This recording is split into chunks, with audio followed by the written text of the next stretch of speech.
Bonjour les amis, je vais vous lire ici une saisine que nous avons envoyée à l'ONU le 25 mars 2023 pour Sophie Abida. Elle était adressée à Madame Mama Fatima Singate, rapporteuse spéciale sur la vente et l'exploitation sexuelle des enfants des Nations Unies, Commission des droits de l'homme, par Janet Zeeman et Stan Mayo, journalistes indépendants et défenseurs bénévoles des droits de l'homme, avec nos deux adresses e-mail. Objet: soumission d'une affaire de déni de justice et violence judiciaire sur fond d'agression sexuelle par ascendant direct commise de façon récurrente en totale impunité sur plusieurs enfants, remis à la garde de leurs prédateurs sexuels par le système judiciaire français. Affaire de Madame Sophie Abida. Madame la rapporteuse spéciale, nous avons l'honneur de porter à votre connaissance l'affaire de Madame Sophie Abida et de ses 4 enfants, lesquels sont actuellement en grand danger en France, en raison de dénis de justice graves suivis de décisions de justice violant les textes établis par la Déclaration universelle des droits de l'homme, les textes internationaux relatifs à la protection de l'enfant, ainsi que les textes de droit français. Présentation de l'affaire. Madame Sophie Abida a récemment eu connaissance de nos efforts citoyens en vue d'aider des parents protecteurs et leurs enfants victimes de ce genre de procédés coutumiers du système judiciaire et des services sociaux pour l'enfance en France. En fonction de la situation désespérée, Madame Abida a donc pris contact avec notre couple et a rédigé un pouvoir au nom de Christian Stan Mayo, afin que par ce biais nous puissions saisir tout mandat des Nations Unies en son nom et au nom de ses 4 enfants, dans l'espoir d'une ou plusieurs interventions de l'ONU afin de secourir ces 3 enfants actuellement aux mains d'un prédateur sexuel incestueux présumé, via des décisions de justice arbitrairement rendues en matière civile, ainsi que de protéger son dernier enfant, âgé de 2 ans et demi, ciblé par la menace concrétisée d'être également livré, par voie prétendue judiciaire, au dit prédateur présumé, lequel s'avère être intouchable au plan judiciaire. Veuillez, Madame la rapporteuse spéciale, trouver ce pouvoir en pièce jointe numéro 1.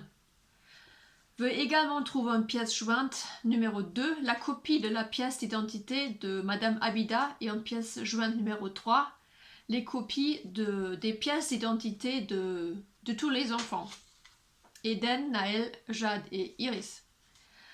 À l'heure actuelle, Madame Abida est activement recherchée par la justice française pour avoir pris la fuite avec sa fillette, Iris T, 2 ans et demi, afin de la protéger des décisions dites de justice récemment rendues et qui exposent l'enfant aux agressions sexuelles de son géniteur, bénéficiaire du droit de garde de la dite enfant, Monsieur T. Vincent. Cette femme risque une arrestation suivie d'une mesure de détention arbitraire et sa fillette, quant à elle, risque effectivement de subir, une fois livrée à son géniteur par la justice française, les agressions sexuelles que ce dernier commet manifestement sur ses 3 autres enfants, dont il a eu la garde malgré les évidences de ces crimes et la saisine effectuée suivant les formes légales en vain par son épouse, Madame Abida, concernant ces faits. Passons à l'historique de l'affaire. Madame Sophie Abida, née au Maroc le 28 septembre 1984, a rencontré en 2013 Monsieur Vincent T, né en France le 11 juillet 1973. Madame Abida était à cette époque hôtesse d'accueil. Monsieur T était quant à lui ingénieur employé à la firme automobile Renault. 2 enfants sont nés de cette relation avant mariage. Eden, né le 29 juin 2014, et Naël, né le 9 juin 2016. Les 2 enfants ont été reconnus par leur géniteur. Le couple s'est marié sous le régime de la communauté en 2017 et sous ce régime a fait l'acquisition d'une maison la même année. Après le mariage, 2 autres enfants sont issus de cette union. Jade, née le 9 décembre 2017, et Iris, née le 14 novembre 2020. Cependant, les relations de couple s'étaient entre-temps dégradées, et ce dès la première année de mariage en raison des violences physiques et psychologiques commises par Monsieur T sur ses enfants.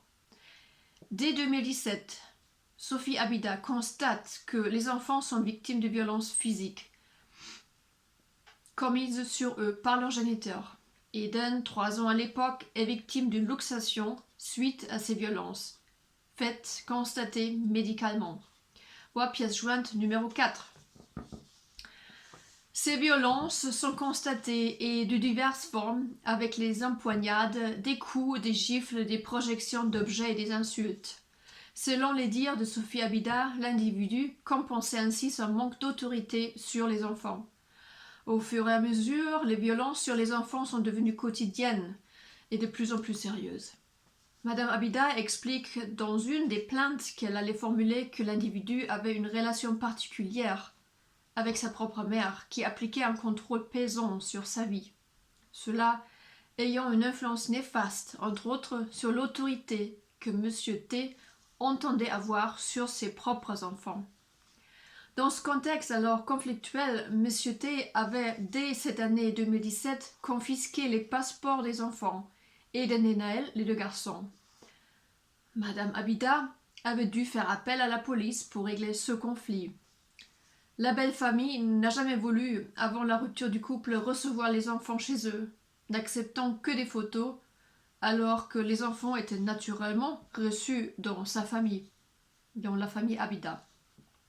Lorsque les enfants partaient chez les parents de Madame Abida, au dire de celle-ci, ils ne voulaient plus revenir au foyer familial de Saint-Ville. Les parents de Madame Abida auraient eux-mêmes souvent constaté les traces de ces violences sur leurs petits-enfants.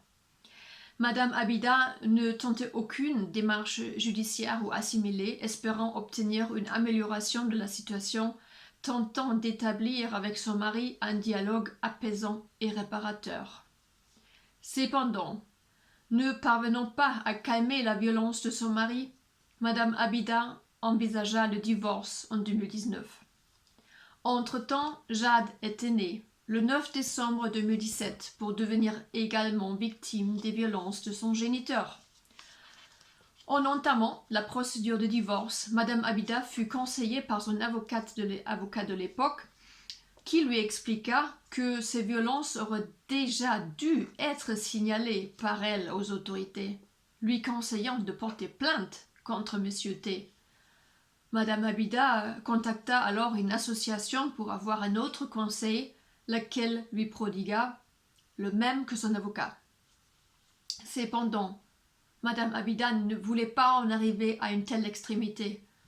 La situation continua de s'aggraver. Ainsi, courant 2020, Madame Abida tenta de s'interposer entre ses enfants et son mari afin de les protéger de nouvelles violences. Contrarié par cette réaction, Monsieur T appela lui-même les gendarmes, espérant qu'ils donnent tort à son épouse. Les gendarmes rendus sur les lieux promptement entendirent sur place et en audition directe les 2 antagonistes ainsi que leurs enfants. Les gendarmes exhortèrent Monsieur T à aller passer la nuit ailleurs et conseillèrent à Madame Abida de porter plainte contre celui-ci. Suite à cet incident, un correspondant social de la gendarmerie prit contact avec le couple. En visite dans la maison familiale, ce correspondant social de la gendarmerie brandit la menace d'une mesure de placement.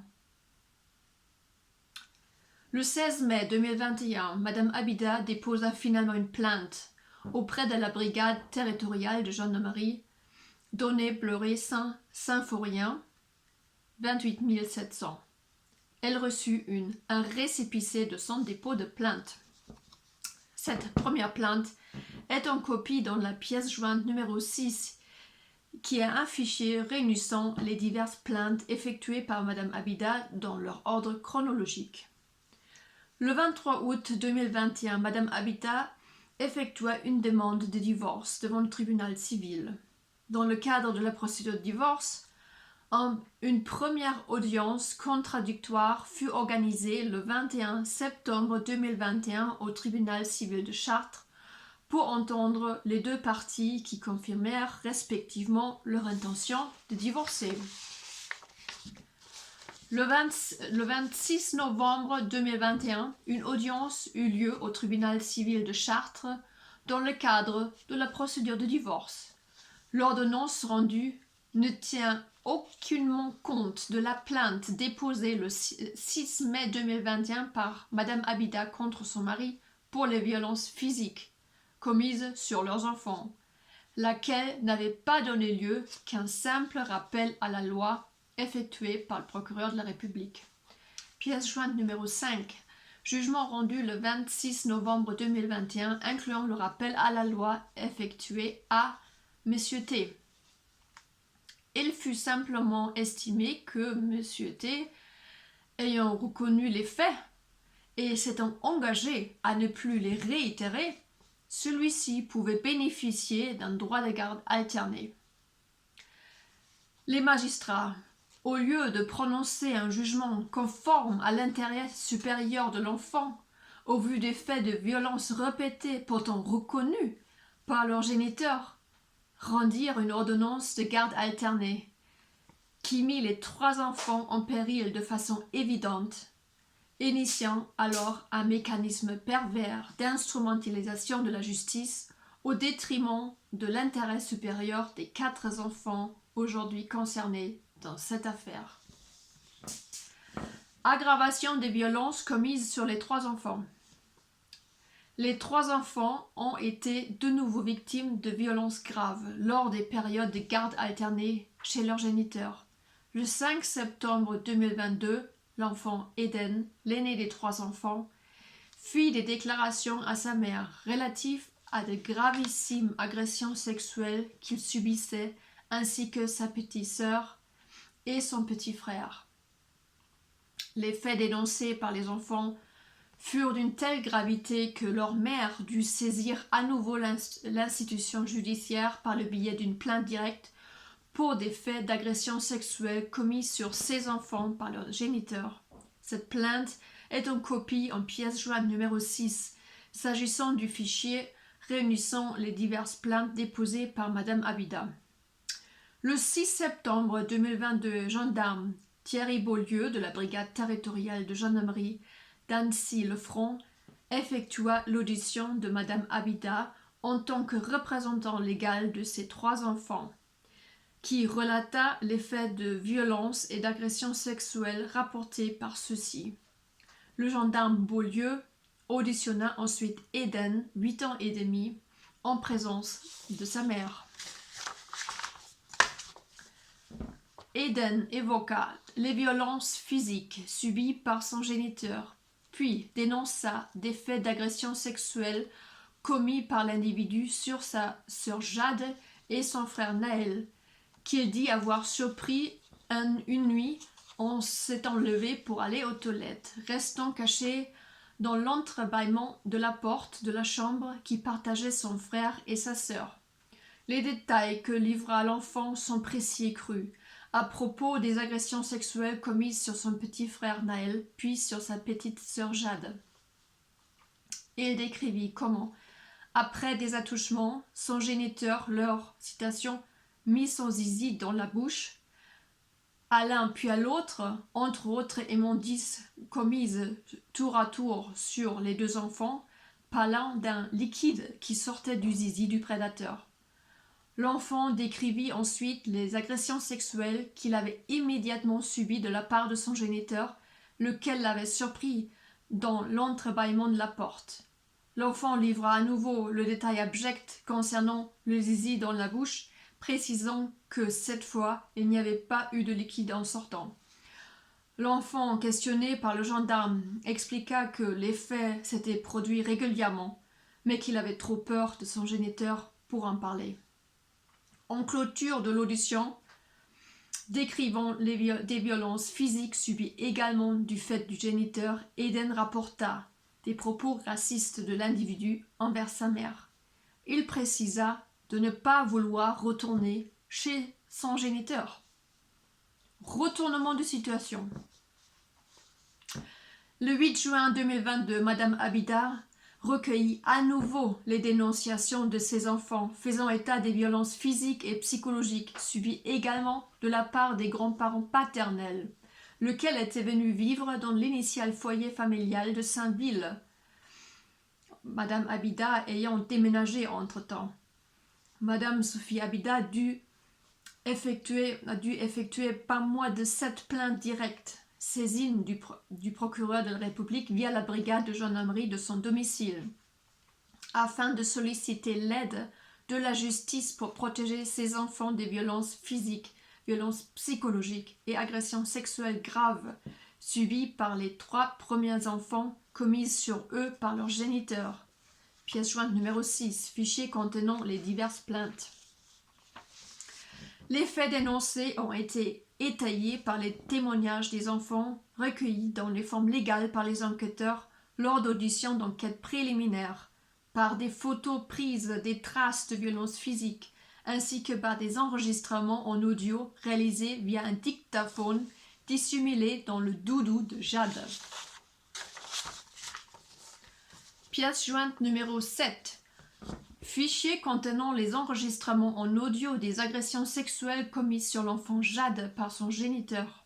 Ces enregistrements en audio ont été certifiés par un huissier de justice et permettent d'établir qu'ils ont été pris lors de faits d'agression sexuelle, voire de viol, commis sur Jade par son géniteur lorsque celui-ci hébergeait les enfants. Pièce jointe numéro 8. Certificat d'authentification par huissier de justice. Cependant, aucun retour n'est survenu suite à ces diverses plaintes, la situation des enfants étant restée invariablement contraire à leur intérêt supérieur. La mère s'est donc résolue à ne pas remettre ses enfants à leur géniteur à l'occasion de son droit de garde alterné, ce qui lui valut un rappel à la loi, rendu contre elle début juillet 2022. En l'absence de tout retour judiciaire suite à ces diverses plaintes, Madame Sophie Abida a finalement saisi les doyens des juges d'instruction via une plainte avec constitution de partie civile. Voir pièce jointe numéro 9. Plainte auprès du doyen des juges d'instruction. En revanche, le juge aux affaires familiales du tribunal de Chartres a rendu le 9 janvier 2023 un jugement en matière civile qui retire la garde des 4 enfants à leur mère, ne lui accordant plus qu'un droit de visite médiatisé et attribue leur garde à Monsieur T. Ce juge estime arbitrairement que les plaintes et les dénonciations faites par les enfants et leur mère contre des faits de violences diverses et d'agressions sexuelles ne sont pas fondées, mais issues d'une manipulation faite par la mère des enfants dans le but d'éloigner le géniteur de ses enfants. Voir pièce jointe numéro 10, jugement rendu le 9 janvier 2023, tribunal de Chartres, retirant la garde de ses enfants à Madame Abida. Or, en aucune façon, un tribunal civil ne peut accorder le droit de garde d'un enfant à un parent mis en cause pour de tels faits d'agression sexuelle, tant qu'une décision en matière pénale n'a pas été rendue pour dégager le dit parent de ces poursuites. Par ailleurs, le rendu d'un classement sans suite n'établit aucunement l'inexistence des faits dénoncés, mais uniquement la difficulté pour les démontrer, ce qui ne confère pas au classement sans suite un caractère formel sur lequel un tribunal civil peut se reposer pour rendre sa décision en matière de garde d'enfants. En outre, il apparaît que les éléments de preuve, enregistrements en audio pris lors des agressions sexuelles commises sur Jade par son géniteur, ainsi que les témoignages recueillis selon les formes légales par les gendarmes saisis de ces faits, ne laissent aucune place au doute quant à la réalité de ces agressions sexuelles gravissimes. À noter également, on rappelle que les faits de violence physique et psychologique commis sur les 3 plus grands enfants par leur géniteur ont été reconnus par ce dernier, lequel a été objet d'un simple rappel à la loi. Dans de telles conditions, il était impossible, au vu des textes de la Déclaration universelle des droits de l'homme, des textes de droit international relatifs à l'intérêt supérieur de l'enfant, ainsi que de divers textes du droit français, de débouter en matière pénale Madame Sophie Abida sur ces diverses plaintes formulées en matière pénale au nom de ses enfants pour des faits de violence sexuelle commis sur mineurs de 15 ans par ascendant direct, et encore moins de fixer en matière civile la garde des 4 enfants à l'individu clairement accusé par les 3 plus grands de commettre sur leur personne des agressions sexuelles répétées gravissimes, lequel avait reconnu les faits de violence physique.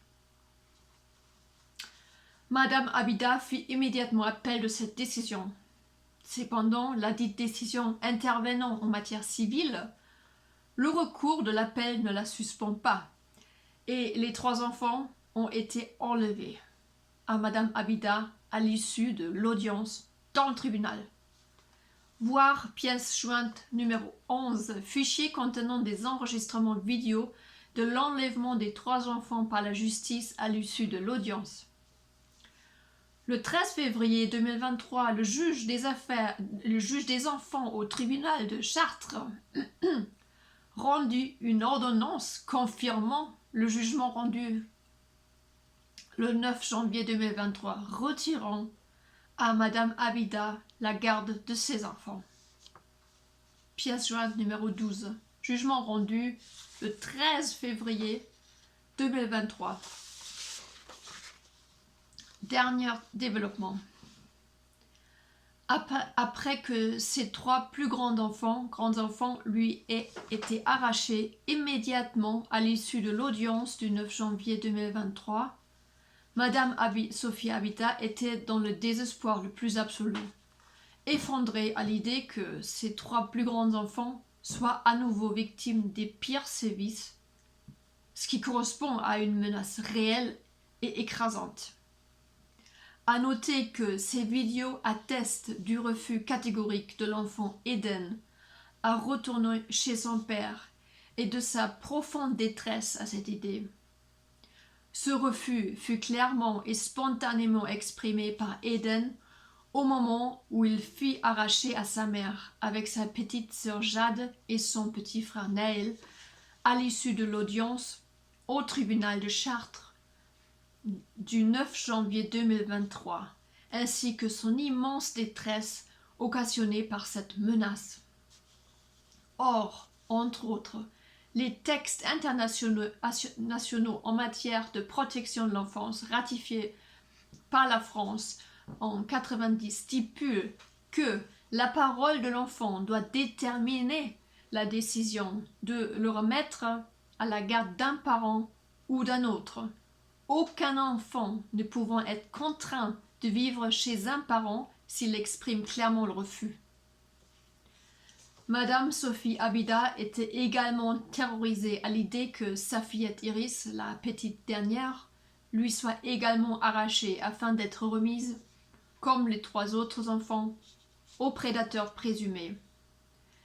Elle décida de ne pas présenter l'enfant Iris ni à son géniteur, ni aux acteurs judiciaires ou assimilés. Le 21 mars 2023 eut lieu une nouvelle audience, cette fois devant la juge pour enfants du tribunal d'Orléans, qui décida que Madame Abida devait expressément remettre sa fillette Iris à Monsieur T, qui bénéficiait de son droit de garde à son domicile avec les 3 autres enfants. Pièce jointe numéro 13. Jugement du tribunal pour enfants d'Orléans du 21 mars 2023. Madame Abida se présenta sans sa fillette Iris à ces audiences, afin de la protéger du sort qu'avaient subi les 3 autres enfants lors du rendu de décision les concernant, le 9 janvier 2023 au tribunal de Chartres. Vu le refus de Madame Abida d'obtempérer à l'injonction de livrer sa fillette à la justice, il lui fit préciser qu'elle encourait des poursuites pénales pour non-représentation d'enfants avec une peine d'1 an de prison ferme au cas où elle persistait à vouloir protéger sa fillette de telles décisions prétendues judiciaires.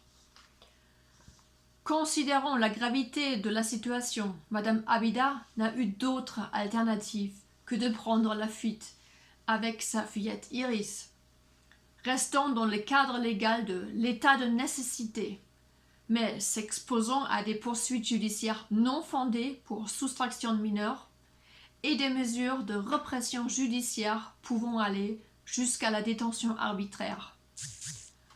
Aux toutes dernières nouvelles reçues par téléphone de la part de Madame Abida, qui était terrorisée et désespérée, elle venait d'éviter un double barrage filtrant de gendarmerie déployé soudainement dans la région où elle tentait de se cacher. Nous avons alors conseillé à Madame Abida de venir à la rencontre de notre couple en Suisse où nous sommes exilés, malgré notre situation difficile, afin que nous puissions l'aider à obtenir en urgence l'aide, entre autres, de membres de l'ONU, afin qu'elle puisse être protégée avec sa fillette des exactions de la justice française. Nous souhaitons rappeler ici, Madame la rapporteure spéciale, que cet exil, assorti d'une double demande d'asile politique effectuée pour notre couple de journalistes indépendants et défenseurs de droits de l'homme persécutés, constitue notre ultime recours suite aux répressions judiciaires dont notre couple fait également l'objet depuis la France en raison de nos enquêtes indépendantes. Ces enquêtes ont mis en lumière, dans le sillage du rapport de l'ONU, rendu en 2003 par le rapporteur spécial Juan Miguel Petit, le contexte insoupçonné relatif à ces pratiques généralisées et systématiques de déni de justice et de droit par l'institution dite judiciaire de France et l'État français spécifiquement dans les innombrables affaires survenant sur des faits ou des suspicions de viol ou d'agression sexuelle d'enfants par ascendant direct. Pièce jointe numéro 14, rapport de l'ONU du rapporteur spécial Juan Miguel Petit de 2003. Et voir le documentaire Janet Zeman et Stan Mayo, Le Retour. Lien sur YouTube. En attente de recevoir Madame Abida et sa fillette Iris pour partager avec elle nos difficiles conditions d'hébergement, nous sommes conscients, ma compagne Janet Zeman et moi-même, c'est Stan qui écrit, bien sûr, de nous exposer à de nouvelles répressions de terreur d'État de la part des autorités françaises, sous la mise en forme frauduleuse de poursuites dites judiciaires pour complicité de soustraction de mineurs. Pour autant, ne pas permettre ainsi à Madame Abida de bénéficier d'une telle protection citoyenne en Suisse, rentrant dans le cadre légal d'état de nécessité, reviendrait à l'abandonner à cette terreur d'État que nous combattons depuis plus de 15 ans, mais surtout à abandonner sa fillette au pire destin qui soit. Aussi, ma compagne Janet Zeman et moi-même, vous sommes infiniment reconnaissants, Madame la rapporteure spéciale, de bien vouloir accorder une attention particulière et urgente à ce nouveau cas que nous vous transmettons. Nous tenons à votre totale disposition pour toute demande ou précision. Janet Zeman et Stan Mayo.